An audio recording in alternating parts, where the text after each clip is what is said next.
Welcome everyone to this episode of the AskJasonGelios show. I'm really glad that you tuned into this episode where I will be sharing tips for putting together an offer for a house. Now, the first one is get pre-approved, but be careful. So you should get pre-approved by at least 2 lenders so that you get a better idea as far as where you are at with your credit scores, and quite honestly, you learn where your budget is when you know how much you're approved for, and it just helps because a reputable lender will share with you things that you should expect, like, hidden costs of getting a mortgage and things like that. So, as well as whether or not you need a down payment.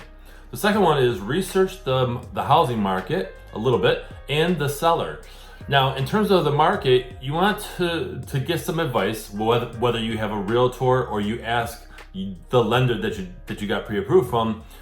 You can ask them, hey, what's going on in the market? How am I going to be affected? Is it a buyer's market or a seller's market? Let's figure that out. And then you want to research the seller.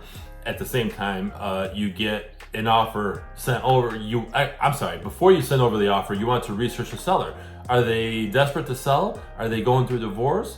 Do they already have moving boxes stacked up in almost every room? If they have to sell, that should sway you in presenting your offer and what number you come in at. The third one is determine a price. This kind of bled from tip 2, but determine a price. Figure out what you're going to offer on a home. Make sure it's not lowball, because the lowball offer does nothing except piss off the seller, and you don't want to do that. You want to make sure that you are coming in at a fair price that you feel is fair, and if it is somewhat lower than what the seller is asking for, point that out. Whether you are presenting the offer yourself or you are going through a realtor, make sure that you are stating, hey, here's why my offer was at this price, because maybe the roof is old, or it has to be replaced, or the furnace is old. Whatever it is, just state, here's what we came up with. Number 4, present yourself as a serious buyer. Be a serious buyer. Don't put an offer in on multiple homes hoping that one will stick. Don't be all wishy-washy when you're presenting your offer or your agent is presenting your offer. Present yourself as a serious buyer. The best way to present yourself as a serious buyer is going back to tip number 1, and that's getting approved by a reputable lender. If you're pre-approved, not a pre-qualification. A pre-qualification is just a conversation that you have with the lender. They don't pull credit, they don't look at your assets, they don't look at your bank account, they don't look at anything. They just say, oh, here's what I think.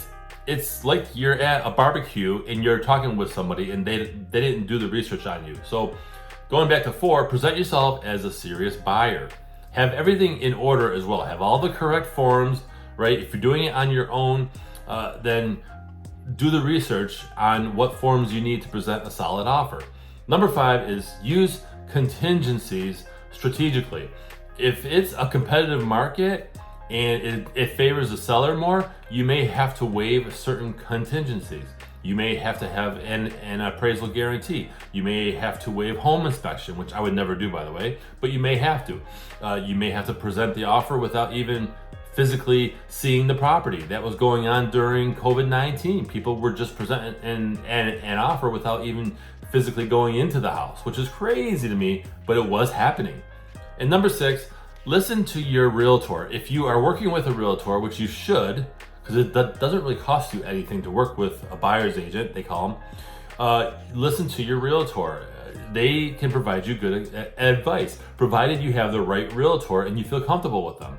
So these are 6 tips for putting together an offer for a house. I hope you found this episode valuable. Go ahead and share your thoughts in the comments below. And I invite you to follow me on social media. All those links are in the description.